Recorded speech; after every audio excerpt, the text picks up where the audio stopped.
En el día más importante de la vida de mi hijo, él me gritó frente a 300 invitados que yo no tenía derecho a sentarme en la mesa principal de una boda que había costado 28.000 euros de mi propio bolsillo. Me echó de mi silla como si fuera un extraño cualquiera, dejándome de pie y humillado mientras entregaba mi lugar al padre de su esposa. Pero lo que Adrián no sabía era que yo tenía el poder de convertir su día perfecto en la lección más dura de su vida. Antes de continuar, suscríbete y activa la campanita porque cada día publicamos nuevas historias. Deja tu like y cuéntanos en los comentarios desde qué ciudad y país nos ves. Me llamo Ricardo Vega Morales, tengo 65 años y durante las últimas 3 décadas he construido mi vida alrededor de un solo propósito: asegurar que mi hijo Adrián tuviera todo lo que yo nunca pude tener. Desde que era pequeño, cada euro que ganaba tenía un destino claro. Primero fueron los pañales más caros, después los mejores colegios privados de Madrid, luego la universidad y finalmente el apoyo completo para que estableciera su propia consultoría de marketing digital. Adrián Vega Santamaría, mi único hijo, siempre fue un muchacho inteligente y ambicioso. A los 28 años había logrado construir una reputación sólida en su sector, pero yo sabía que detrás de cada uno de sus éxitos había años de mi trabajo silencioso. Recordaba perfectamente las noches en vela que pasé haciendo horas extras en la fábrica textil donde trabajaba, solo para poder pagarle clases particulares de inglés cuando tenía dificultades en el instituto. Cuando Adrián me presentó a Natalia Ruiz Campos hace 2 años, inmediatamente supe que era la mujer de su vida.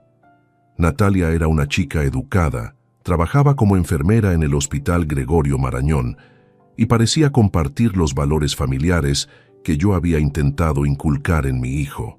Su familia, los Ruiz Herrero, eran personas de clase media alta. El padre, Tomás Ruiz Herrero, tenía una pequeña empresa de importación de productos electrónicos que le había dado una posición económica cómoda. La primera vez que conocí a Tomás en una cena familiar, noté algo que me inquietó. Era un hombre acostumbrado a ser el centro de atención, que hablaba con autoridad sobre todos los temas y parecía esperar que los demás validaran constantemente sus opiniones. Durante esa velada, observé cómo Adrián comenzaba a cambiar sutilmente su forma de comportarse cuando estaba cerca de su futuro suegro, adoptando una actitud más sumisa que no reconocía en el hijo que había criado. Pero yo decidí mantener mis preocupaciones en silencio. Después de todo, Adrián era un adulto capaz de tomar sus propias decisiones, y mi papel como padre era apoyarlo, no cuestionar cada aspecto de su vida personal. Cuando me anunció que se casaría con Natalia en el otoño del año 2024, mi corazón se llenó de una alegría genuina. Mi hijo había encontrado el amor, y yo estaría ahí para celebrarlo. La conversación sobre el presupuesto de la boda llegó una tarde de marzo, cuando Adrián vino a visitarme a mi apartamento. Se sentó en el sofá del salón, el mismo donde solíamos ver partidos de fútbol cuando era adolescente, y me explicó con detalle sus planes para la ceremonia. Quería algo elegante, memorable, que estuviera a la altura de las expectativas de ambas familias. «Papá», me dijo con esa sonrisa que siempre conseguía ablandar mi corazón, «hemos estado calculando los costes y necesitaríamos unos 28.000 euros para hacer la boda que Natalia y yo soñamos. Sé que es mucho dinero, pero…». No lo dejé terminar la frase. «Adrián, es tu boda. Es el día más importante de tu vida. Por supuesto que voy a ayudarte». Le dije esto sin dudarlo ni un segundo, porque para mí no existía nada más natural que invertir en la felicidad de mi hijo. Durante los siguientes meses, transferí el dinero en varias cuotas, vaciando prácticamente todos mis ahorros y liquidando incluso algunas inversiones que había hecho pensando en mi jubilación. 28.000 euros representaban 3 años de mi sueldo neto. Era literalmente todo lo que había logrado ahorrar durante décadas de trabajo constante y sacrificios personales. Pero cada vez que veía la emoción en los ojos de Adrián mientras planificaba los detalles de su gran día, sabía que había tomado la decisión correcta. El sábado 14 de septiembre del 2024 amaneció con un cielo despejado y una brisa suave que parecía bendecir la celebración que estaba por comenzar. Llegué al Palacio de Congresos Villa de Madrid a las 10:30 de la mañana, 2 horas antes de la ceremonia, porque quería asegurarme de que todo estuviera perfecto para mi hijo. El lugar era exactamente como lo habíamos imaginado durante las reuniones de planificación. Las columnas de mármol estaban decoradas con guirnaldas de rosas blancas y eucalipto. Los candelabros de cristal brillaban bajo la luz natural que entraba por los enormes ventanales, y las mesas estaban dispuestas con una precisión milimétrica. Cada detalle reflejaba el cuidado y la inversión que habíamos puesto en este día especial. Ismael Cortés Navarro, el organizador del evento, me recibió con su habitual profesionalismo. Era un hombre de unos 45 años, con experiencia en bodas de alto nivel, y durante los últimos meses habíamos desarrollado una relación de trabajo excelente. Don Ricardo, me dijo con una sonrisa, todo está saliendo según lo planificado. Los floristas terminaron hace una hora. El catering está preparando los últimos detalles y la orquesta llegará en 30 minutos para hacer las pruebas de sonido. Mientras caminaba por el salón principal, observando cómo los empleados hacían los últimos ajustes, sentí una satisfacción profunda al ver materializado el sueño de Adrián. Las servilletas de lino estaban perfectamente dobladas. Los centros de mesa combinaban armoniosamente con la decoración general y cada copa había sido pulida hasta brillar como pequeños diamantes sobre las mesas. Pero fue al acercarme a la mesa principal cuando noté el primer detalle que me inquietó. Había 8 sillas dispuestas alrededor de la mesa rectangular, todas con nombres cuidadosamente escritos en tarjetas doradas. Leí cada una. Adrián y Natalia ocuparían los lugares centrales, como correspondía a los novios. A la derecha de Adrián estaba la tarjeta con el nombre de Tomás Ruiz Herrero, el padre de la novia. A la izquierda de Natalia, el lugar reservado para Carmen Ruiz López, la madre de Natalia. Continué leyendo. Los siguientes lugares estaban destinados a Isabel Campos Torres, la abuela materna de Natalia, y a Fernando Ruiz Campos, el hermano mayor de la novia. Busqué mi tarjeta entre las restantes y la encontré en una posición que me sorprendió, al final de la mesa, en el extremo opuesto a donde se sentarían los novios, junto a María Santamaría Vega, mi ex esposa y madre de Adrián. Durante unos segundos permanecí inmóvil, procesando lo que veía. En mis 65 años de vida, había aprendido a leer entre líneas las dinámicas familiares, y la disposición de esas tarjetas me estaba contando una historia que no me gustaba nada. La familia de Natalia ocupaba los lugares de honor, las posiciones más cercanas a los novios, mientras que yo, quien había financiado completamente esta celebración, quedaba relegado al último lugar. Ismael se acercó al notar mi expresión. ¿Hay algún problema con la distribución, don Ricardo?, me preguntó con cierta preocupación en la voz. Le expliqué mi observación de la forma más diplomática posible y él revisó inmediatamente la lista que llevaba en su carpeta. Entiendo su inquietud, me dijo después de revisar los documentos, pero estos lugares fueron definidos directamente por don Adrián y la señorita Natalia durante nuestra última reunión. Ellos especificaron exactamente quién se sentaría en cada posición. Esa información me golpeó más fuerte de lo que esperaba. No había sido un error del organizador, ni una confusión logística. Mi propio hijo había decidido conscientemente ubicarme en el lugar menos importante de la mesa principal, a pesar de saber perfectamente que yo había costeado cada aspecto de esta celebración. Decidí no hacer un escándalo en ese momento. Después de todo, faltaban pocas horas para la ceremonia, y no quería crear tensiones que pudieran arruinar el día de Adrián. Pero por primera vez en mucho tiempo, comencé a cuestionarme si realmente conocía al hombre en el que se había convertido mi hijo. A las 11:15 llegaron los primeros invitados de la familia Ruiz. Observé desde una esquina discreta del salón cómo Tomás Ruiz Herrero saludaba a cada persona con la autoridad natural de quien se siente completamente en su elemento.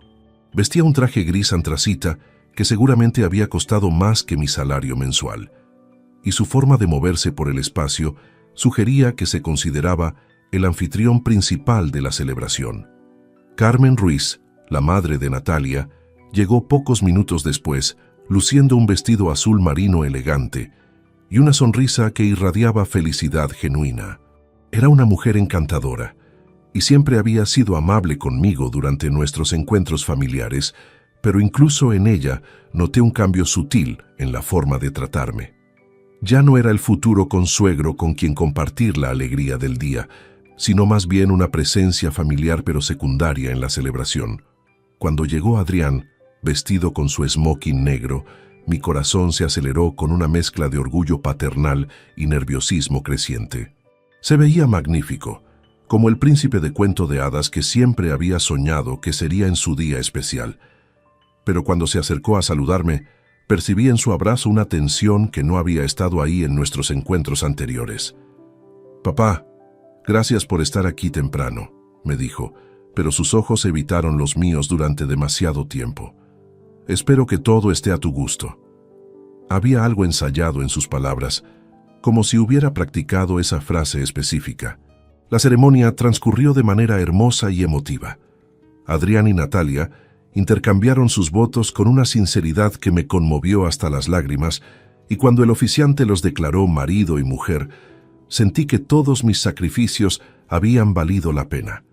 Los aplausos de los 300 invitados resonaron por todo el Palacio de Congresos, y por un momento olvidé completamente mis preocupaciones sobre la distribución de asientos. Después de la sesión de fotografías, llegó el momento del cóctel de bienvenida. Los camareros circulaban entre los invitados, ofreciendo canapés de salmón ahumado y copas de cava catalán que había seleccionado personalmente durante las degustaciones previas. Observé con satisfacción cómo los comensales elogiaban la calidad del servicio y la elegancia del montaje. Durante el cóctel noté algo que me llamó la atención. Tomás Ruiz Herrero se había convertido en el centro gravitacional de la celebración.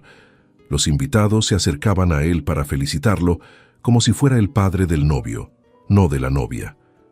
Escuché fragmentos de conversaciones donde la gente comentaba: «Qué orgulloso debe estar usted, y ha organizado una boda preciosa», dirigiéndose exclusivamente a él.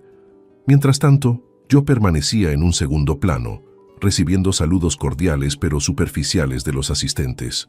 Era como si mi papel en esta celebración hubiera quedado desdibujado, a pesar de ser quien había hecho posible económicamente cada detalle de lo que estaban disfrutando. A las 3:30 de la tarde, Ismael anunció que era momento de dirigirse al salón principal para el almuerzo. Los invitados comenzaron a moverse en grupos hacia sus mesas asignadas, siguiendo las indicaciones del personal del catering. Yo esperé mi turno pacientemente, conversando con algunos familiares lejanos que hacía tiempo no veía. Cuando finalmente entré al salón de banquetes, quedé impresionado nuevamente por la transformación del espacio. Las luces habían sido ajustadas para crear una atmósfera cálida e íntima. Los arreglos florales lucían espectaculares bajo la iluminación profesional, y cada mesa estaba preparada con una precisión que rayaba en la perfección. Me dirigí hacia la mesa principal, donde ya se habían congregado la mayoría de los familiares más cercanos. Carmen Ruiz conversaba animadamente con María, mi ex esposa, mientras que Isabel, la abuela de Natalia, ocupaba su lugar designado con la elegancia natural de sus 82 años. Al acercarme a mi silla asignada en el extremo de la mesa, noté que Tomás ya había tomado posesión de su lugar privilegiado junto a Adrián. Estaban enfrascados en una conversación que parecía muy seria, con gestos y expresiones que no logré interpretar desde mi posición. Me senté discretamente en mi lugar y comencé a desdoblar la servilleta de lino cuando escuché que Tomás le decía algo al oído a Adrián. No pude captar las palabras exactas, pero la expresión de mi hijo cambió inmediatamente. Se puso tenso, miró hacia donde yo estaba sentado y luego intercambió una mirada significativa con Natalia. Lo que sucedió después permanecerá grabado en mi memoria hasta el último día de mi vida. Adrián se levantó de su silla, caminó hasta donde yo estaba sentado y con una expresión que nunca antes había visto en su rostro, me dijo en voz alta: «Papá, Necesito que te levantes de esa silla. El murmullo de conversaciones que llenaba el salón comenzó a disminuir gradualmente. Los invitados de las mesas cercanas empezaron a voltear sus cabezas hacia nosotros, intuyendo que algo inusual estaba ocurriendo en la mesa principal. ¿Perdón?, le respondí, convencido de que había malentendido sus palabras. «Te digo que te levantes de esa silla», repitió Adrián, pero esta vez con un tono más firme y audible. «Esa silla no es para ti». El silencio se extendió como una mancha de aceite por todo el salón. 300 personas habían detenido sus conversaciones para presenciar lo que estaba sucediendo entre el novio y su padre en la mesa de honor. «Adrián, no entiendo», le dije intentando mantener la calma, aunque mi corazón había comenzado a latir violentamente. «Esta es la silla que tienen asignada para mí». «No», me contestó con una seguridad que me heló la sangre. «Esa silla es para Tomás. Él tiene más derecho que tú a sentarse ahí». Las palabras de mi hijo resonaron por todo el salón como una bofetada pública. Sentí que el aire se escapaba de mis pulmones y que el suelo se tambaleaba bajo mis pies. 300 pares de ojos me observaban, esperando mi reacción ante la humillación más grande que había experimentado en mi vida. «Adrián», logré articular con voz temblorosa, «yo he pagado esta boda completa. Cada euro que se ha gastado aquí ha salido de mis ahorros». «Eso no importa ahora», me respondió sin vacilación. «Tomás es el suegro, y los suegros tienen precedencia sobre los padres en este tipo de celebraciones. Es una cuestión de protocolo». Protocolo. Esa palabra se clavó en mi mente como una daga. Mi hijo acababa de inventar un protocolo inexistente para justificar echarme de mi propio lugar en una celebración que yo había costeado íntegramente. Tomás Ruiz permanecía sentado en su silla, observando la escena con una expresión que intentaba parecer incómoda, pero en la que pude detectar un destello de satisfacción. No hizo el menor esfuerzo por intervenir o sugerir que el conflicto no era necesario. Los camareros se habían detenido en sus funciones, sosteniendo bandejas a medio camino entre las mesas, completamente desconcertados por la situación. Ismael me miraba desde una esquina del salón con una expresión de horror absoluto, comprendiendo que estaba presenciando el colapso total de una celebración que había coordinado meticulosamente durante meses. «Papá», insistió Adrián elevando aún más la voz, «por favor, levántate ya. Estás retrasando el almuerzo para todos los invitados». En ese momento, me di cuenta de que no tenía ningún lugar alternativo donde sentarme. Todas las demás mesas estaban completamente ocupadas, y quedarme de pie durante toda la comida sería prolongar mi humillación ante los ojos de 300 personas que habían venido a celebrar la felicidad de mi hijo. Me incorporé lentamente, sintiendo que cada mirada de los presentes se clavaba en mi espalda como cuchillos. El murmullo incómodo que había reemplazado al silencio absoluto era casi peor que el silencio mismo. Podía escuchar fragmentos de conversaciones susurradas. «Qué vergonzoso es, pobre hombre.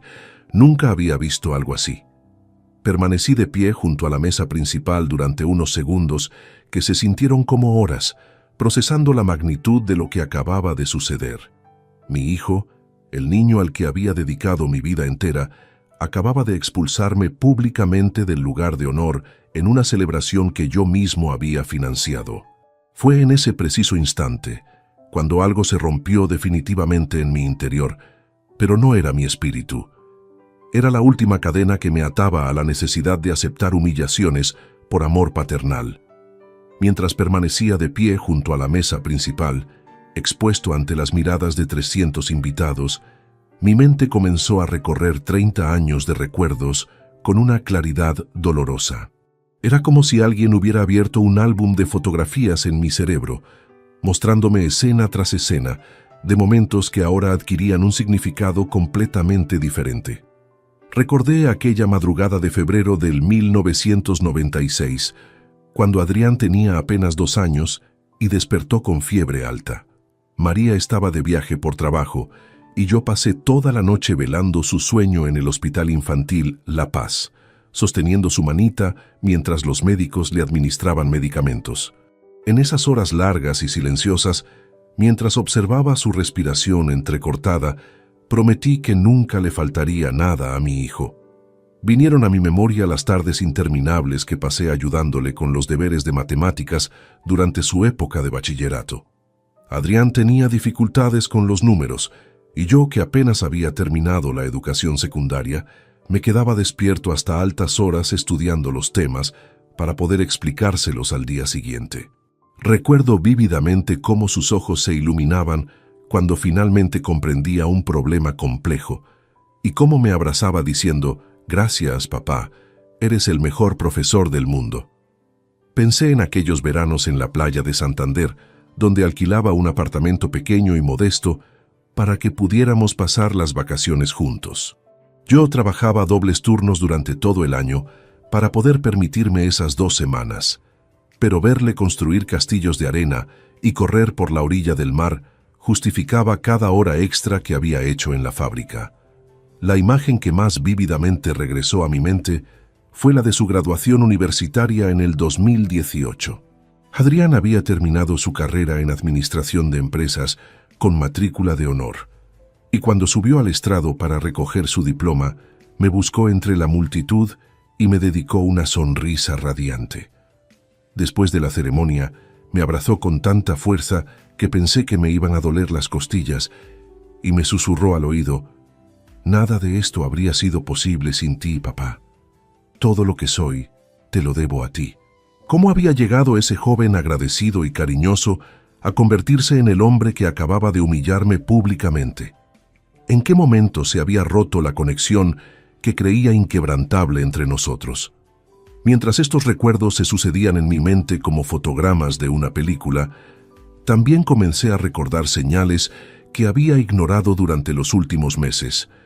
Pequeños detalles que en su momento no me parecieron importantes, pero que ahora formaban un patrón claro y preocupante. Recordé la última Navidad, cuando Adrián llegó 2 horas tarde a la cena familiar, porque había estado en casa de los Ruiz celebrando su propia reunión. Cuando le pregunté por qué no había invitado a la familia de Natalia a nuestra celebración tradicional, me respondió con evasivas sobre diferentes tradiciones familiares y compromisos previos. Pensé en aquella conversación telefónica de marzo, cuando le comenté que había visto un apartamento en venta cerca de donde ellos vivían y que estaba considerando mudarse para estar más cerca después de su boda. Su reacción había sido extrañamente fría.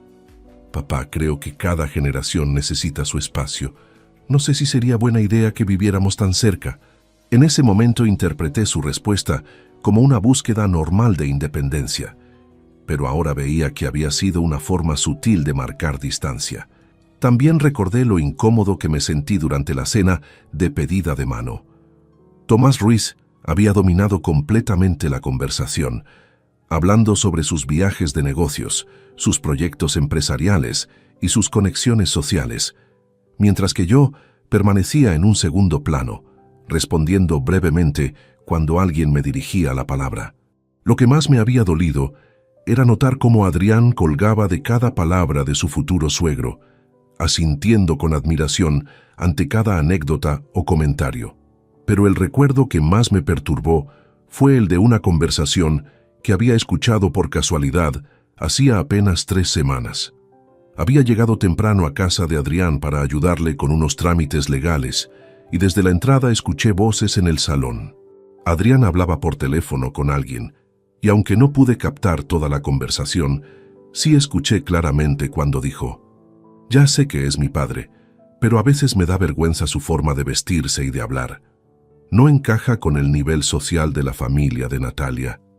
En ese momento, había preferido fingir que no había escuchado nada, convenciéndome de que seguramente había malinterpretado sus palabras o que se refería a alguna situación específica.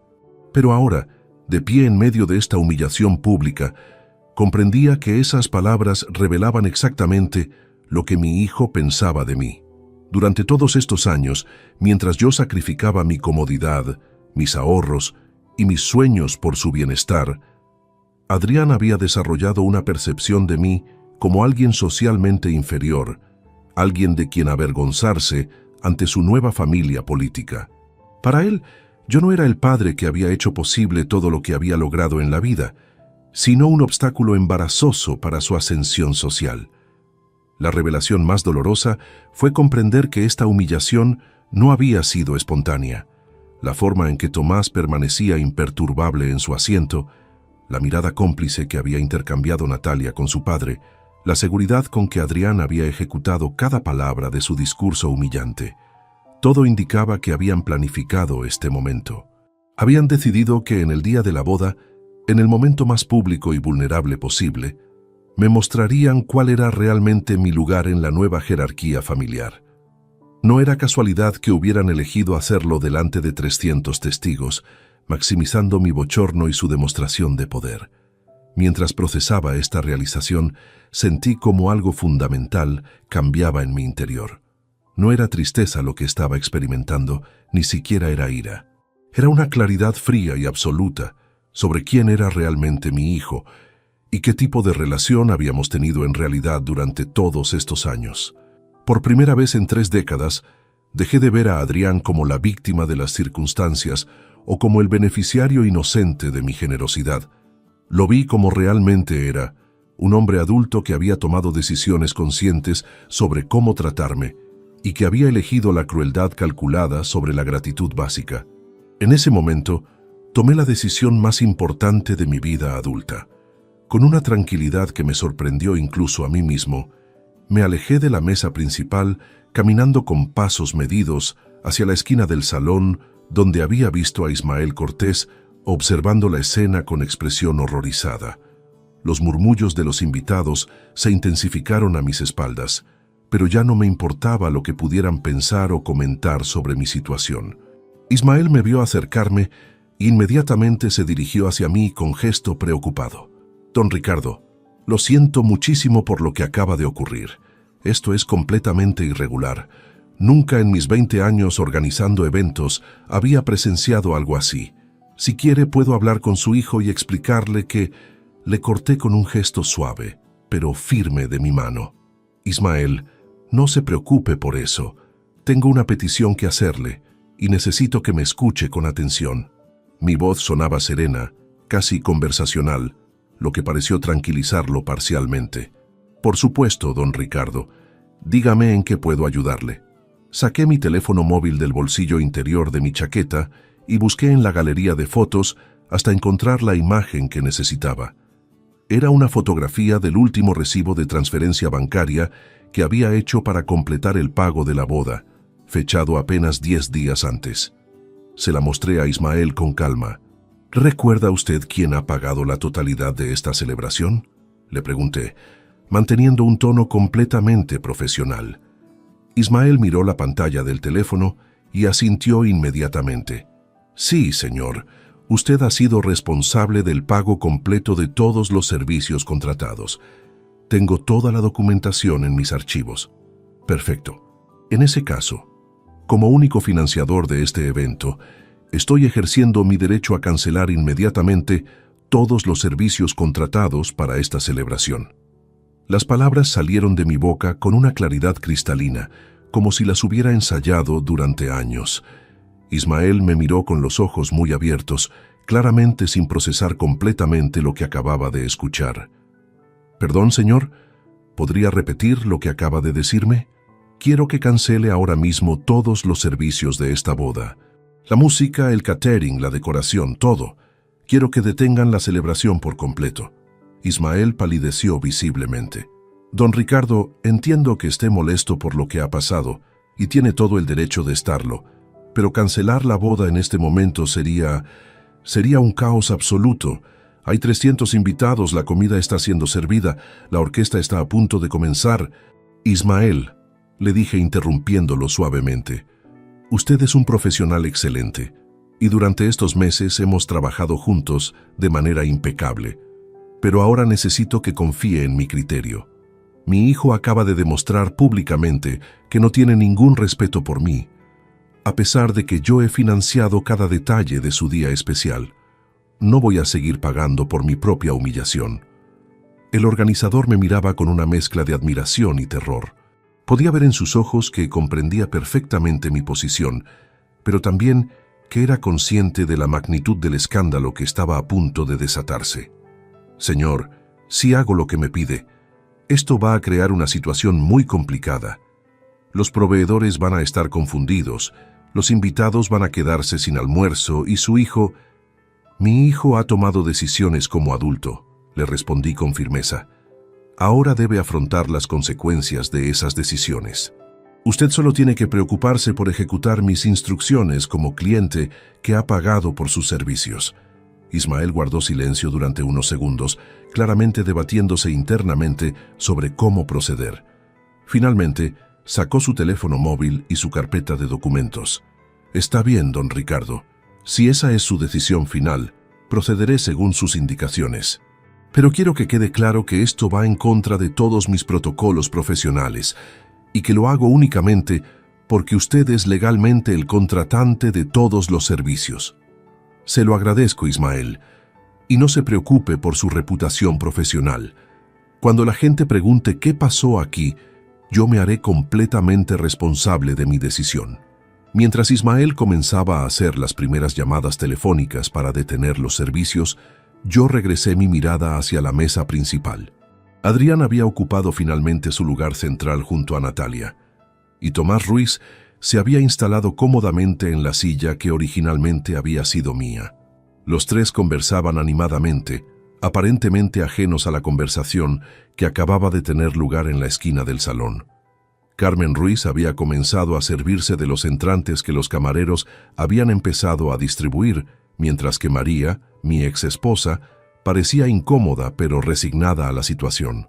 El resto de los invitados había retomado gradualmente sus conversaciones, aunque podía percibir que el ambiente general seguía siendo tenso después del incidente de hacía unos minutos.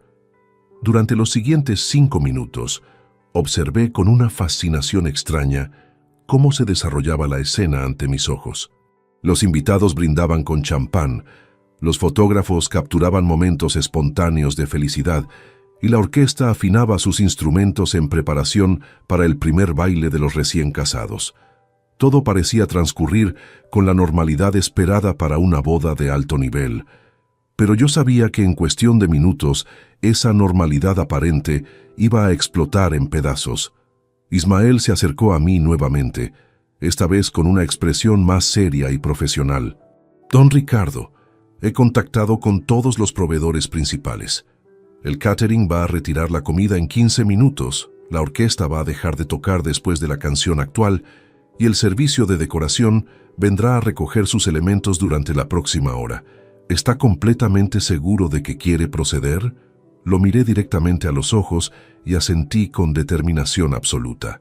«Ismael, nunca en mi vida he estado más seguro de una decisión. Proceda según lo acordado». El organizador asintió con expresión solemne y se dirigió hacia el área donde estaban ubicados los músicos. Lo vi hablar brevemente con el director de la orquesta, quien inicialmente pareció confundido, pero después de ver algunos documentos que Ismael le mostró, comenzó a hacer gestos de asentimiento. Mientras esto ocurría, saqué mi teléfono móvil nuevamente y busqué el número de mi abogado, Esteban Morales Jiménez, quien había sido mi representante legal durante los últimos 15 años. A pesar de ser sábado por la tarde, sabía que respondería mi llamada si era urgente. «Esteban, soy Ricardo Vega. Siento molestarte en fin de semana, pero necesito consultarte algo con urgencia». Los primeros signos del colapso comenzaron de manera casi imperceptible. La orquesta, que había estado tocando una melodía suave de fondo durante el servicio de entrantes, dejó de tocar abruptamente en medio de una frase musical. El silencio súbito creó una atmósfera extraña en el salón, como si alguien hubiera pulsado un botón de pausa en medio de una película. Algunos invitados alzaron la vista hacia el escenario, esperando que los músicos reanudaran la interpretación, pero los vieron empacando sus instrumentos con movimientos rápidos y eficientes. El violinista principal comenzó a desmontar su atril, mientras que el pianista cerraba la tapa del piano de cola que habíamos alquilado especialmente para la ocasión. El director de la orquesta, un hombre elegante de unos 50 años llamado Gabriel Herrera, se acercó discretamente a la mesa principal. Lo vi susurrar algo al oído de Adrián, quien inicialmente sonrió pensando que se trataba de algún ajuste menor en el programa musical. Pero cuando Gabriel continuó hablando, la expresión de mi hijo cambió drásticamente. Adrián se levantó de su silla con brusquedad, derribando accidentalmente su copa de champán sobre el mantel blanco. El líquido dorado se extendió lentamente, creando una mancha que parecía simbólica de lo que estaba a punto de suceder con toda la celebración. ¿Cómo que se van?, escuché que Adrián le preguntaba a Gabriel con voz alterada. Tienen un contrato para tocar durante toda la recepción. Gabriel le mostró discretamente algunos documentos, y aunque no podía escuchar sus palabras exactas desde mi posición, era evidente que le estaba explicando la situación contractual. Adrián leyó los papeles con creciente desesperación, y luego dirigió su mirada directamente hacia donde yo estaba de pie. Por primera vez desde el incidente de la silla, nuestros ojos se encontraron a través del salón. En su rostro pude leer una mezcla de confusión, incredulidad y el primer destello de comprensión sobre lo que estaba ocurriendo. Pero yo mantuve mi expresión completamente neutra, sin darle ninguna pista sobre mis intenciones. Mientras esto sucedía, los camareros comenzaron a ejecutar la segunda fase del desmontaje. En lugar de servir los platos principales que habían estado preparando en la cocina, empezaron a retirar sistemáticamente todos los elementos de las mesas. Las copas de vino que acababan de ser llenadas fueron recogidas, las cestas de pan desaparecieron y los centros de mesa comenzaron a ser embalados en cajas de cartón. La confusión se extendió como ondas en un estanque. Los invitados de las mesas más alejadas de la principal todavía no comprendían qué estaba sucediendo, pero podían percibir que algo estaba terriblemente mal. Las conversaciones se volvieron más susurradas y nerviosas, y muchas personas comenzaron a mirar hacia la mesa de honor buscando explicaciones. Natalia, que hasta ese momento había permanecido relativamente ajena al drama que se desarrollaba, comenzó a darse cuenta de la magnitud de la situación cuando vio que su plato de entrante también estaba siendo retirado. Se dirigió a uno de los camareros con gesto imperioso. «Disculpe, ¿por qué está quitando mi comida? Apenas he probado la ensalada». El camarero, claramente incómodo por tener que explicar una situación que él mismo no comprendía completamente, balbuceó una respuesta evasiva sobre cambios en el servicio y instrucciones de la organización. Tomás Ruiz Herrero, que había estado disfrutando de su posición privilegiada en la mesa principal, se levantó con expresión indignada. Su voz autoritaria resonó por encima del murmullo creciente de los invitados. «Ismael, ¿dónde está el organizador? Esto es completamente inaceptable. Exijo una explicación inmediata». Pero Ismael estaba ocupado coordinando con los diferentes proveedores el desmontaje ordenado de todos los elementos. Lo vi moverse entre las diferentes áreas del salón con su teléfono móvil pegado al oído, dirigiendo las operaciones con la eficiencia profesional que había demostrado durante todo el proceso de planificación. El equipo de decoración había comenzado a desmontar los arreglos florales más elaborados. Las guirnaldas de rosas blancas que adornaban las columnas fueron cuidadosamente retiradas y embaladas, mientras que los candelabros de cristal fueron apagados uno por uno, sumiendo progresivamente el salón en una luz más tenue y menos festiva. Carmen Ruiz se acercó a María, mi ex esposa, con expresión preocupada. «María, tú sabes qué está pasando, ¿por qué están desmontando todo?». María me miró desde su lugar en la mesa con una expresión que conocía bien. Era la misma mirada que me dirigía durante nuestros años de matrimonio, cuando yo tomaba decisiones drásticas sin consultarla previamente. Una mezcla de respeto reacio y terror anticipatorio por las consecuencias que sabía que se avecinaban. «No lo sé exactamente», le respondió María a Carmen, «pero conozco esa expresión en la cara de Ricardo. Cuando pone esa cara, significa que ha tomado una decisión definitiva sobre algo». Los fotógrafos oficiales de la boda, que habían estado capturando momentos alegres durante toda la mañana, ahora documentaban involuntariamente el caos creciente. Sus rostros reflejaban la misma confusión que embargaba a todos los presentes, pero siguieron haciendo su trabajo profesional inmortalizando una celebración que se estaba convirtiendo en algo completamente impredecible. El equipo de catering comenzó la fase más visible del desmontaje. Los platos principales, que habían sido preparados para 300 personas con ingredientes de primera calidad, fueron retirados de la cocina sin ser servidos. El aroma de cordero asado y paella valenciana, que había comenzado a llenar el ambiente, fue reemplazado por el olor neutro de las cajas de embalaje y los productos de limpieza. Adrián se dirigía ahora hacia donde yo estaba con pasos decididos, abriéndose camino entre los camareros que transportaban bandejas vacías y elementos de decoración. Su expresión había evolucionado de la confusión inicial hacia algo que se acercaba peligrosamente a la ira. Natalia lo siguió de cerca, sosteniendo el voluminoso vestido de novia para poder caminar más rápidamente.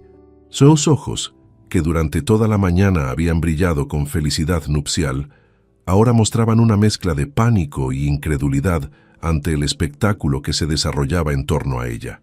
Los invitados comenzaron a levantarse de sus asientos, algunos dirigiéndose hacia las salidas del salón, otros congregándose en pequeños grupos para comentar en voz baja lo que estaban presenciando. El ambiente festivo había sido completamente reemplazado por una atmósfera tensa y expectante. Cuando Adrián finalmente llegó hasta donde yo estaba, su rostro había adquirido un color rojizo que no le había visto desde sus años de adolescencia, cuando perdía los estribos por cuestiones menores relacionadas con sus privilegios. «Papá, ¿qué coño has hecho?». Las palabras de Adrián resonaron por todo el salón con una intensidad que hizo que los últimos invitados que aún conversaban se callaran completamente. Su voz temblaba de una mezcla de furia y desesperación que nunca antes había escuchado en él. Me mantuve de pie con la misma serenidad que había conservado durante toda la situación, mirándolo directamente a los ojos sin mostrar ni agresividad ni sumisión. Era el momento que había estado esperando desde que tomé la decisión de actuar. «He ejercido mis derechos como único pagador de esta celebración», le respondí con una tranquilidad que parecía contrastar dramáticamente con su estado de agitación.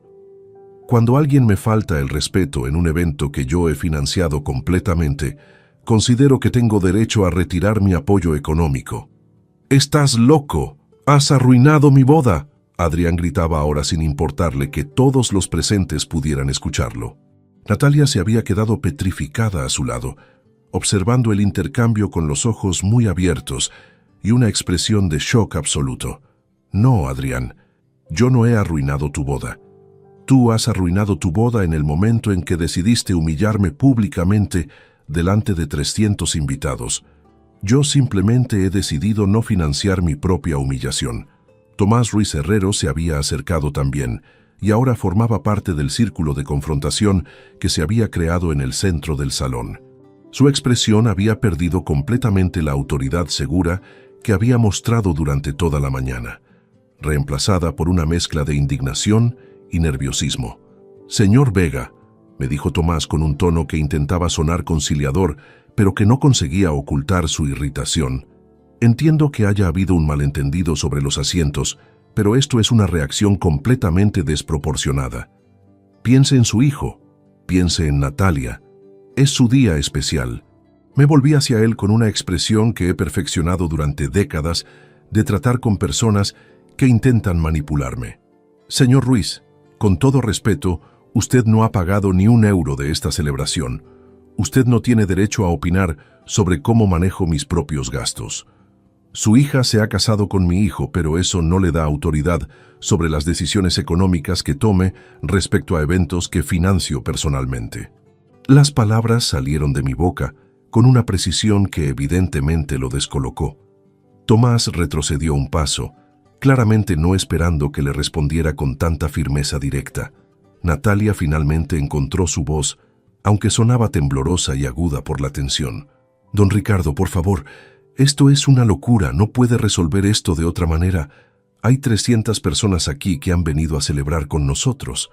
«Natalia», le respondí con un tono más suave pero igualmente firme, «durante los últimos 2 años he tratado de ser un buen futuro suegro para ti. He respetado tus decisiones, he apoyado económicamente todos tus planes y nunca he interferido en tu relación con Adrián. Pero tu marido acaba de tratarme como si fuera un extraño indeseable en una celebración que he pagado íntegramente. No voy a tolerarlo, independientemente de quién esté presente para presenciarlo. Adrián dio un paso hacia mí, y por un momento pensé que iba a intentar agarrarme físicamente. Papá, esto es ridículo. Era solo un asiento. Solo te pedí que te movieras de silla. No, Adrián, no me pediste que me moviera de silla.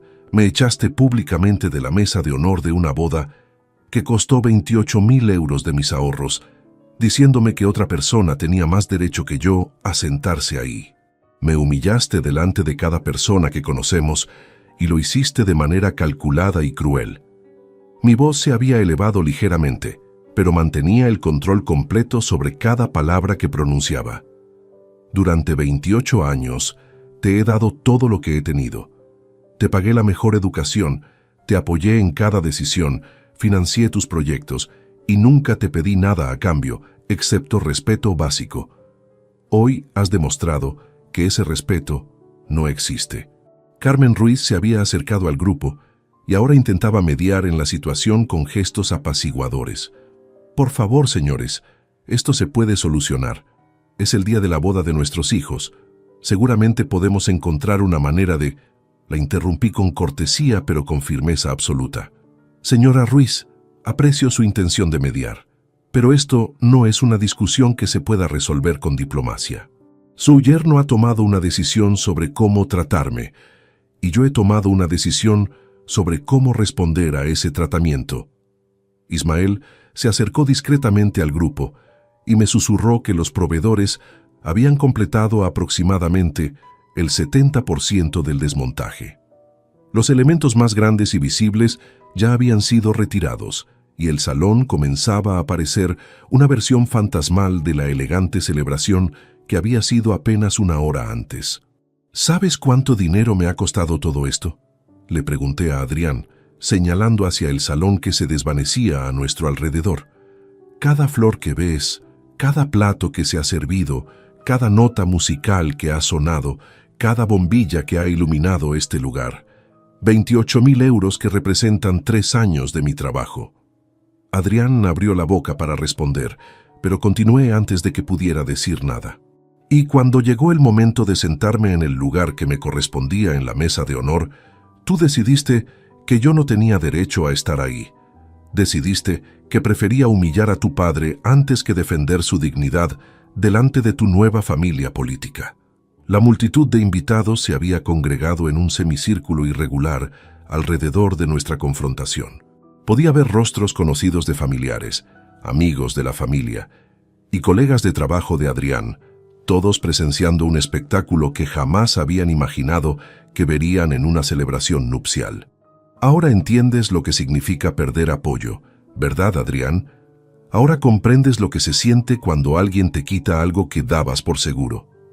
Mi voz había adquirido un tono educativo, como si estuviera impartiendo una lección que debería haber enseñado años antes. Natalia comenzó a llorar, pero no con la delicadeza que había mostrado durante la ceremonia religiosa. Eran lágrimas de frustración e incredulidad, acompañadas de sollozos que resonaban por el salón progresivamente más vacío. «Don Ricardo, por favor», me suplicó entre lágrimas, «¿podemos arreglar esto? Adrián puede disculparse. Podemos volver a empezar el almuerzo. Por favor, no arruine nuestro día de boda».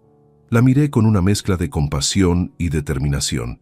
«Natalia, tu día de boda ya estaba arruinado en el momento en que tu marido decidió faltarme el respeto de esa manera. Yo no he arruinado nada.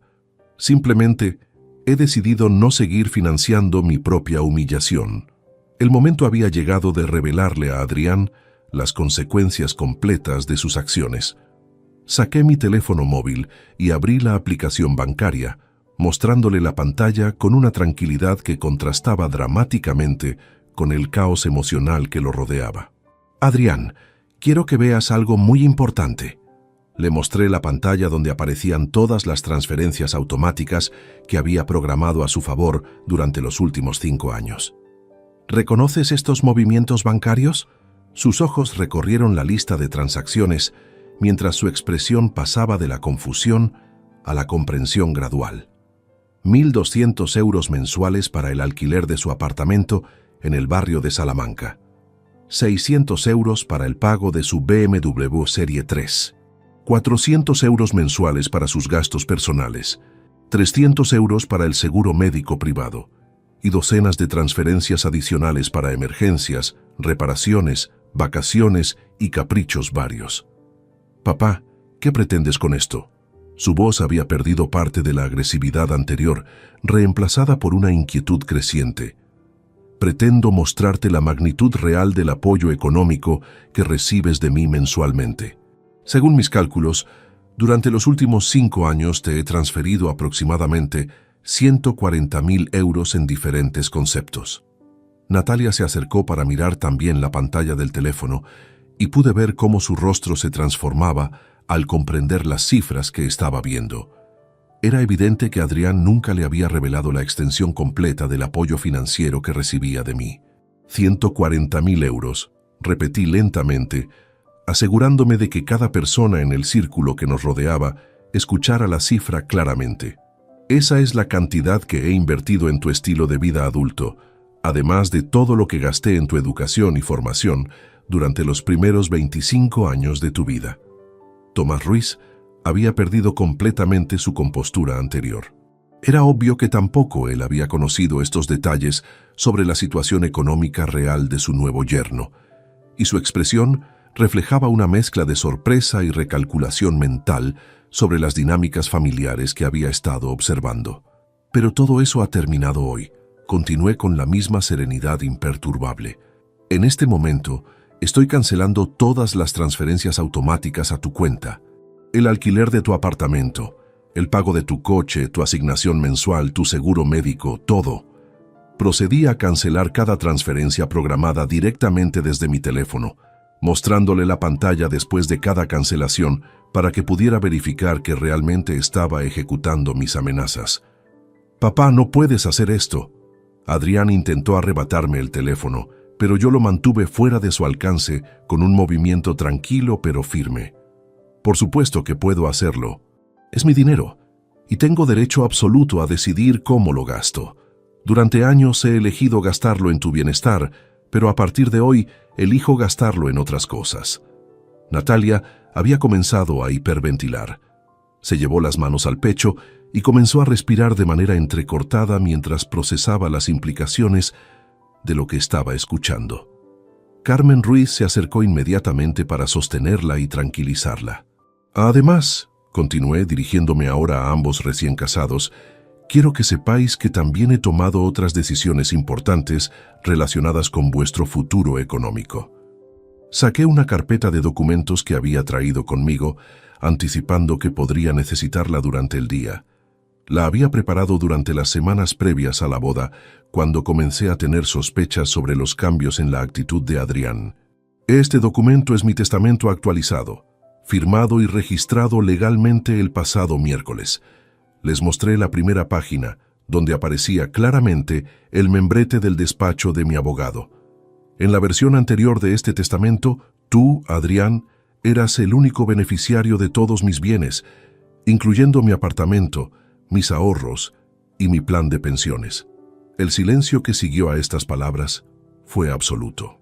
Incluso los últimos murmullos de los invitados se habían extinguido, y toda la atención se concentraba en el documento que tenía en mis manos. En esta nueva versión he modificado completamente la distribución de mi herencia. El 70% de mis bienes irá destinado a la Fundación Save the Children España. El 20% será para mi hermana Elena, que siempre me ha tratado con respeto y cariño. El 10% restante se destinará a becas universitarias para estudiantes de familias trabajadoras. Adrián me miraba con una expresión que jamás había visto en su rostro. Era una mezcla de incredulidad, terror y comprensión tardía de la magnitud de lo que acababa de perder con sus acciones. «¿Y yo qué?», logró articular con voz temblorosa. «Tú no recibirás ni un euro de mi herencia. En el documento apareces mencionado específicamente como excluido debido a falta de respeto filial y comportamiento inaceptable hacia el testador». Natalia se desplomó literalmente sobre una de las pocas sillas que quedaban en el salón. Su vestido de novia se extendió a su alrededor como una nube blanca que contrastaba dramáticamente con la palidez de su rostro. «Papá, esto es una locura», murmuró Adrián, pero su voz había perdido toda la fuerza anterior. «No puedes destruir toda nuestra relación por un malentendido sobre una silla». Me acerqué a él hasta quedar a apenas 1 metro de distancia y le hablé con una voz baja, pero perfectamente audible para todos los presentes. «Adrián, esto no es sobre una silla. Esto es sobre 30 años de sacrificios que tú has decidido devaluar en un momento de exhibición social. Esto es sobre el hecho de que prefieres impresionar a tu suegro antes que honrar a tu padre. Esto es sobre que has confundido mi generosidad con debilidad y mi amor incondicional con estupidez». Tomás Ruiz intentó intervenir una última vez. «Señor Vega, creo que todos estamos muy alterados por la situación. Quizás deberíamos tomar un descanso y hablar esto con más calma en otro momento». Me volví hacia él con una sonrisa que no llegaba a mis ojos. «Señor Ruiz, usted ha conseguido exactamente lo que quería. Su yerno ya no tiene un padre que lo avergüence socialmente. Ahora podrá usted ocupar ese papel paternal sin competencia. Espero que esté preparado para asumir también las responsabilidades económicas que conlleva». La expresión de Tomás cambió inmediatamente cuando comprendió las implicaciones de mis palabras. Su triunfo social acababa de convertirse en una carga financiera de miles de euros mensuales. «A partir de mañana por la mañana», anuncié dirigiéndome nuevamente a Adrián, «tendrás que aprender a vivir sin mi apoyo económico. Tendrás que pagar tu alquiler, tu coche, tus gastos y mantener a tu esposa con tu propio sueldo. Bienvenido a la vida adulta real». Los días que siguieron al colapso de la boda se caracterizaron por un silencio ensordecedor, interrumpido únicamente por el sonido constante de mi teléfono móvil. Adrián comenzó sus intentos de reconciliación apenas 6 horas después del desastre, cuando probablemente se dio cuenta de que tendría que explicarle a los invitados que se habían quedado por qué la celebración había terminado de manera tan abrupta. Su primera llamada llegó a las 9:30 de la noche del sábado. Dejé que saltara el buzón de voz, como haría con todas las llamadas posteriores. Pero escuché el mensaje que dejó, y su tono ya era completamente diferente al que había usado durante nuestra confrontación en el salón de bodas. «Papá, por favor, cógeme el teléfono. Sé que estás enfadado, y tienes razón para estarlo, pero tenemos que hablar. Lo que pasó hoy fue un malentendido horrible. Yo nunca quise faltarte al respeto. Por favor, llámame cuando escuches esto». El domingo recibí 12 llamadas más. Los mensajes de voz se volvieron progresivamente más desesperados a medida que Adrián comenzaba a comprender que no iba a responder a sus intentos de comunicación. En el 5.º mensaje ya había lágrimas en su voz. «Papá, he estado pensando en todo lo que dijiste ayer y tienes razón. Me comporté como un idiota. No sé qué me pasó, pero sé que te herí profundamente. Por favor, deja que me disculpe contigo cara a cara. Podemos arreglar esto». El lunes por la mañana, cuando llegué a mi trabajo en la empresa textil, me esperaba una sorpresa.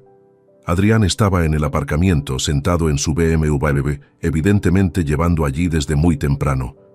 Cuando me vio llegar, salió del coche y se dirigió hacia mí con pasos rápidos. Se veía terrible. Su traje arrugado sugería que había dormido en el coche, tenía ojeras profundas y su cabello, normalmente perfectamente peinado, estaba desaliñado. Era la primera vez en años que lo veía con aspecto vulnerable y descompuesto. «Papá, gracias a Dios. He estado intentando hablar contigo desde el sábado». Pasé junto a él sin detenerme, dirigiéndome hacia la entrada del edificio. «Buenos días, Adrián. No creo que tengamos nada de qué hablar». Me siguió prácticamente corriendo para mantenerse a mi ritmo. «Papá, por favor, solo 5 minutos. Necesito explicarte lo que pasó. No era mi intención». Me detuve abruptamente y me volví hacia él. «Adrián, lo que pasó el sábado no fue un accidente ni un malentendido. Fueron decisiones conscientes que tomaste sobre cómo tratarme. Las consecuencias de esas decisiones también son conscientes e irreversibles». «Pero papá, yo estaba nervioso. Era mi día de boda. Había mucha presión. Durante 30 años he estado en tu vida en momentos de presión, de nervios, de dificultades, y siempre he mantenido el respeto hacia ti. Tú tuviste una oportunidad de hacer lo mismo y elegiste humillarme públicamente. Sus ojos se llenaron de lágrimas, algo que no había visto desde que era un niño pequeño. Papá, yo te quiero, eres mi padre, no puedes cortar toda nuestra relación por esto. Adrián, el amor sin respeto no es amor verdadero, es manipulación emocional. Durante años has confundido mi apoyo incondicional con una obligación que tenía hacia ti. Ahora estás aprendiendo la diferencia. Entré en el edificio de mi empresa, dejándolo en el aparcamiento. A través de la ventana de mi oficina lo vi permanecer allí durante casi una hora antes de marcharse finalmente. Los intentos de comunicación continuaron durante toda la semana. Mensajes de texto que variaban desde disculpas desesperadas hasta intentos de manipulación emocional, pasando por recordatorios de momentos felices de nuestra relación padre-hijo. Papá, recuerda cuando me llevabas a ver partidos del Real Madrid cuando era pequeño. Recuerda lo felices que éramos juntos. No dejes que un momento malo destruya 30 años de amor. Papá, Natalia está devastada. Ella te respeta mucho y no entiende por qué no quieres hablar conmigo. Por favor, hazlo por ella si no quieres hacerlo por mí. Papá, he estado calculando mis gastos y tienes razón. No puedo mantener mi estilo de vida actual con mi salario. Pero eso no significa que tengas que cortarme completamente de tu vida. El viernes de esa primera semana, Adrián cambió de estrategia. En lugar de intentar contactarme directamente, envió a María, mi ex esposa, como intermediaria. Ella apareció en mi apartamento esa noche con una botella de vino y una expresión que conocía bien de nuestros años de matrimonio. Ricardo, tenemos que hablar sobre Adrián. María, nuestra relación matrimonial terminó hace 15 años, pero siempre hemos mantenido una comunicación respetuosa sobre nuestro hijo. Sin embargo, esta situación no está abierta a mediación. Ella se sentó en el sofá donde habíamos pasado tantas horas discutiendo el futuro de Adrián cuando era adolescente. Ricardo, yo estuve ahí. Vi lo que pasó en la boda. Tienes razón en estar enfadado, pero ¿no crees que tu reacción fue excesiva? María, durante todos los años que estuvimos casados, ¿alguna vez me viste reaccionar de manera excesiva sin una causa justificada?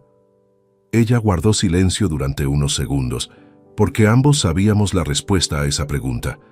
Durante nuestro matrimonio, yo siempre había sido mesurado, reflexivo, incapaz de tomar decisiones impulsivas importantes. No, admitió finalmente. Siempre has sido muy calculador con tus decisiones importantes, pero Ricardo es tu hijo único.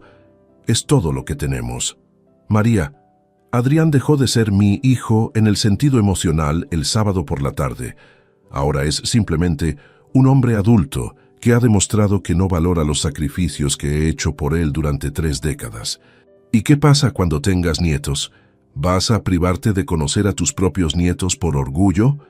La pregunta me golpeó más fuerte de lo que esperaba, pero ya había considerado esta posibilidad durante mis reflexiones de la semana. María, si Adrián decide tener hijos, esos niños van a crecer viendo cómo su padre trata a su abuelo. ¿Realmente crees que es saludable para ellos tener una relación conmigo basada en el chantaje emocional? María se marchó esa noche sin conseguir nada de mí, excepto la confirmación de que mi decisión era definitiva e inamovible. El segundo fin de semana después de la boda, Adrián intensificó sus esfuerzos desesperados. Apareció en mi apartamento el sábado por la mañana con flores, una carta manuscrita de disculpas y un plan detallado de cómo iba a compensar su comportamiento. No le abrí la puerta. 3 semanas después del colapso de la boda, comencé a recibir información indirecta sobre las consecuencias reales que mis decisiones estaban teniendo en la vida de Adrián y Natalia. La primera fuente fue Esperanza Molina, mi vecina del 5º piso, quien trabajaba en el mismo hospital que Natalia y había comenzado a escuchar rumores preocupantes en los pasillos. «Ricardo», me dijo un martes por la tarde cuando coincidimos en el ascensor, «no sé si debería contarte esto, Pero Natalia ha estado llegando tarde al trabajo últimamente. Las enfermeras comentan que parece muy estresada y que ha perdido mucho peso desde su boda.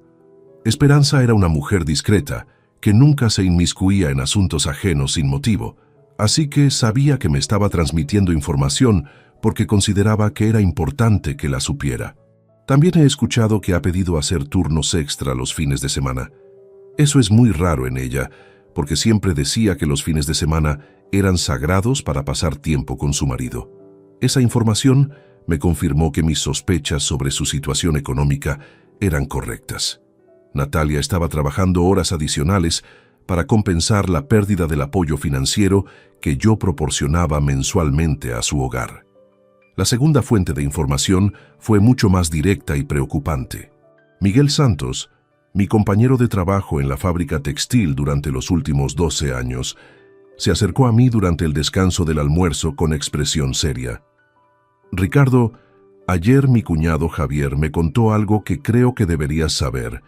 Él trabaja en el concesionario BMW donde tu hijo compró su coche y me dijo que Adrián fue la semana pasada intentando vender el vehículo. Esta información me impactó más de lo que esperaba.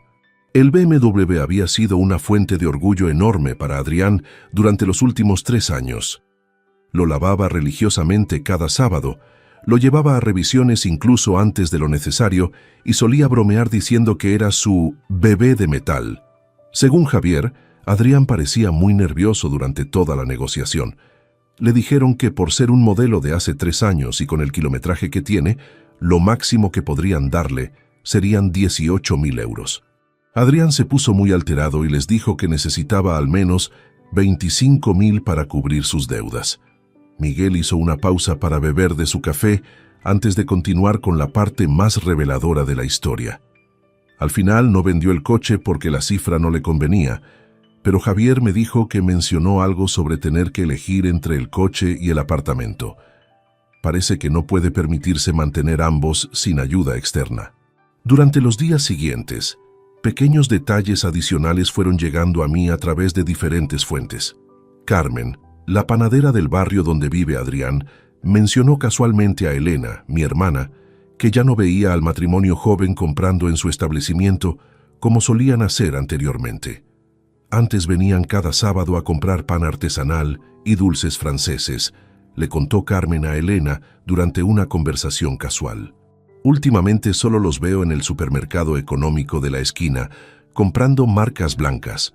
Elena me transmitió esta información durante nuestra cena familiar semanal, que habíamos mantenido religiosamente durante años en un restaurante modesto cerca de mi apartamento. Ricardo, no estoy diciéndote esto para que cambies de opinión sobre Adrián. Sé que tenías razones sólidas para hacer lo que hiciste, pero quiero que sepas que las consecuencias de tus decisiones son reales y están afectando profundamente sus vidas. Elena siempre había sido la voz de la razón en nuestra familia y sabía que no me estaba juzgando, sino simplemente manteniéndome informado de la situación completa. La información más detallada llegó a través de una fuente completamente inesperada. Esteban Morales, mi abogado, me llamó un viernes por la tarde con noticias que no había anticipado. Ricardo, he recibido una llamada muy extraña esta mañana. Un abogado llamado Fernando Delgado me contactó preguntando sobre la validez legal de tu testamento actualizado. Parece que representa a tu hijo. Esta revelación me sorprendió genuinamente.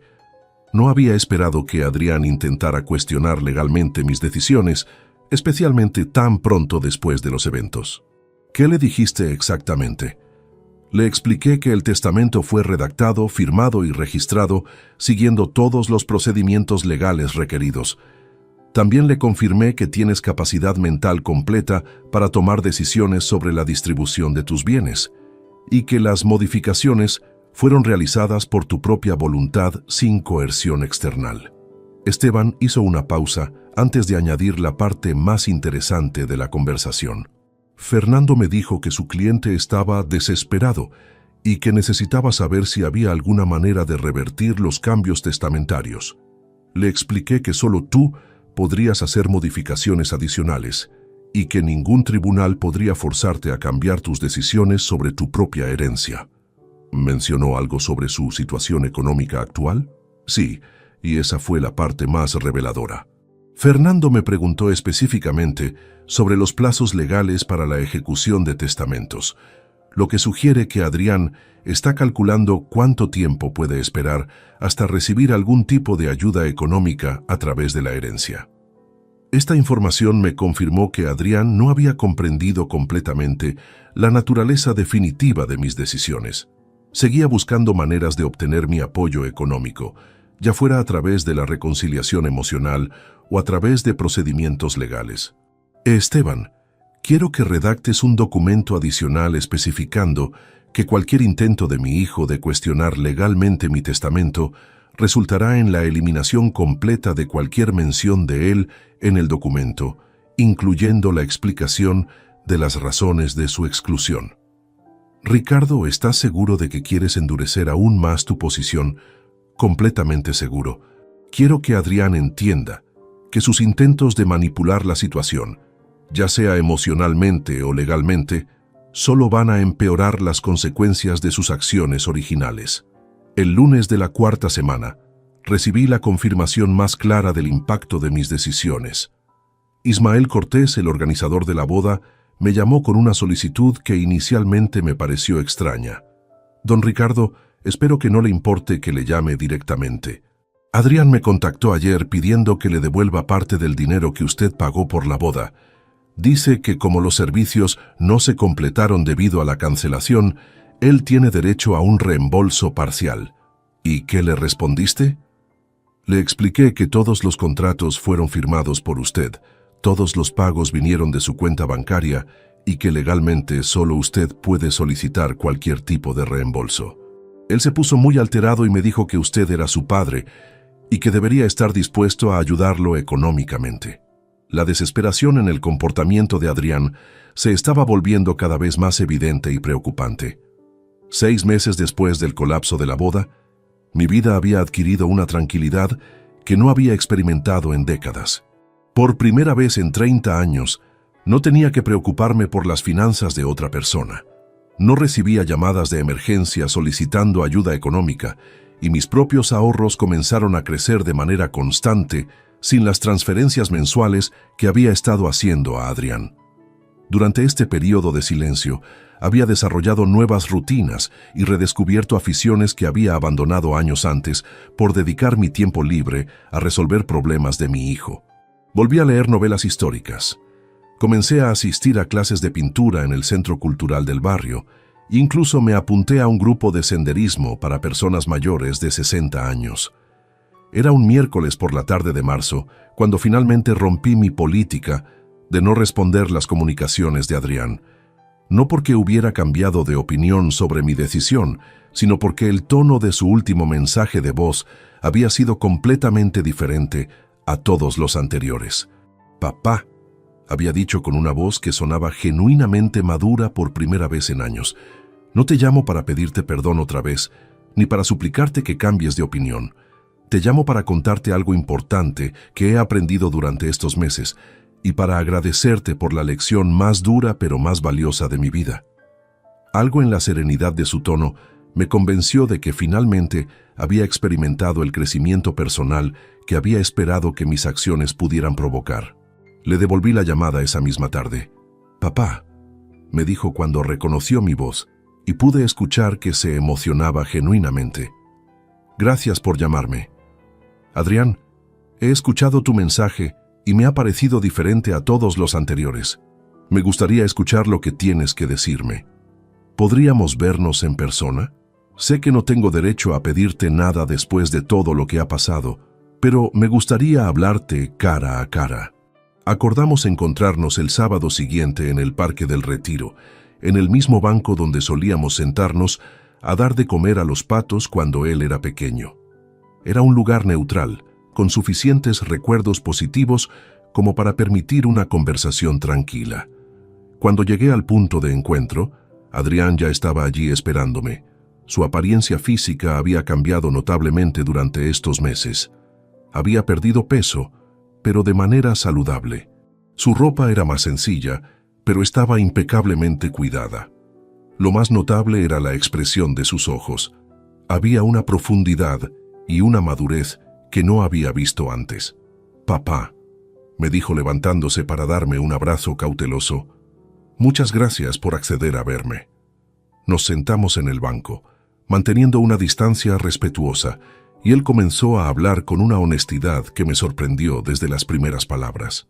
«Papá, durante estos 6 meses he tenido tiempo de reflexionar sobre toda mi vida, y he llegado a comprensiones que me avergüenzan profundamente, pero que también me han transformado como persona».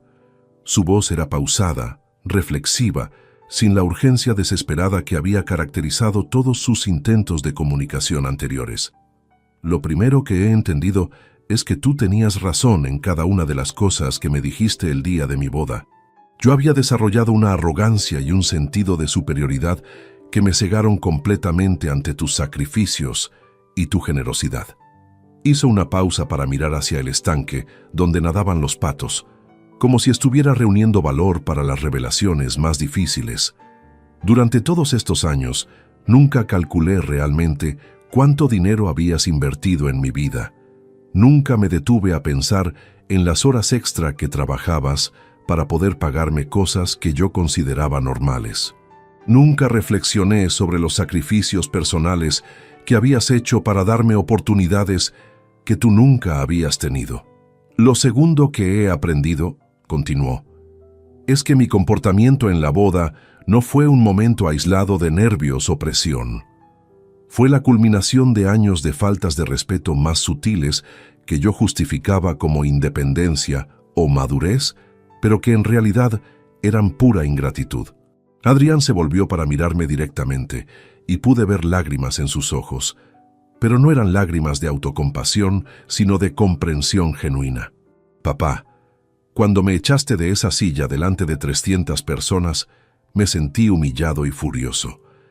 Pero ahora entiendo que durante años yo te había estado humillando de maneras más sutiles, pero igualmente dolorosas. Te había convertido en alguien a quien esconder ante mis nuevos círculos sociales, alguien cuyo apoyo daba por hecho pero cuya presencia me resultaba incómoda». Sus palabras me conmovieron profundamente, no solo por su honestidad, sino por el nivel de autoconocimiento que reflejaban. «Los últimos 6 meses han sido los más difíciles de mi vida», admitió, «pero también han sido los más educativos. Natalia y yo hemos tenido que aprender a vivir con nuestros propios medios, y al principio fue aterrador y frustrante, pero gradualmente nos hemos dado cuenta de que somos capaces de más de lo que creíamos. Tuvimos que vender el coche, mudarnos a un apartamento más pequeño, cambiar completamente nuestros hábitos de consumo y aprender a valorar cosas que antes dábamos por sentadas. Pero lo más importante que he aprendido es que la satisfacción de conseguir cosas por mi propio esfuerzo es infinitamente mayor que la comodidad de recibirlas sin merecerlas». Adrián hizo otra pausa, esta vez para sacar un sobre del bolsillo interior de su chaqueta. «Papá, he traído algo que quiero darte». Me entregó el sobre con manos temblorosas. «Son 500 euros que he ahorrado durante estos meses. Sé que es una cantidad ridículamente pequeña comparada con todo el dinero que tú invertiste en mí durante 30 años, pero es el inicio de algo que quiero hacer». Abrí el sobre y efectivamente contenía billetes por valor de 500 euros. «Quiero devolverte cada euro que me diste durante todos estos años, no porque crea que eso va a reparar el daño que te hice, sino porque necesito hacerlo para mi propia dignidad. Quiero demostrarme a mí mismo y demostrarte a ti que puedo ser el hombre que tú siempre quisiste que fuera». Sus palabras finales me llegaron al corazón de una manera que no había esperado. «Papá, no te llamo para pedirte que restaures mi herencia, ni que vuelvas a ayudarme económicamente, ni siquiera para pedirte que me perdones completamente. Te llamo para agradecerte por haberme amado lo suficiente como para enseñarme la lección más dura, pero más necesaria de mi vida. Por primera vez en 30 años, me siento orgulloso de la persona en la que me estoy convirtiendo, y eso te lo debo completamente a ti». En ese momento comprendí que mi estrategia había funcionado exactamente como había esperado. Mi hijo había madurado, había desarrollado carácter genuino, y había aprendido el valor real del respeto y la gratitud filial. Más importante aún, había aprendido estas lecciones no a través de sermones o castigos menores, sino a través de experimentar las consecuencias reales de sus propias decisiones. «Adrián», le dije finalmente, «este ha sido el mejor regalo que podrías haberme dado. No el dinero, sino la confirmación de que el hombre en el que te has convertido durante estos meses es exactamente el hijo del que siempre supe que podrías ser». Nos abrazamos por primera vez en 6 meses, pero esta vez era el abrazo entre dos hombres adultos que se respetaban mutuamente, no la relación desequilibrada entre un padre proveedor y un hijo dependiente que habíamos mantenido durante demasiado tiempo. Si esta historia te ha gustado, apóyanos con un like, suscríbete al canal y déjanos tus opiniones en los comentarios. Para escuchar la siguiente historia, haz clic en la caja que aparece a la izquierda. Gracias por acompañarnos.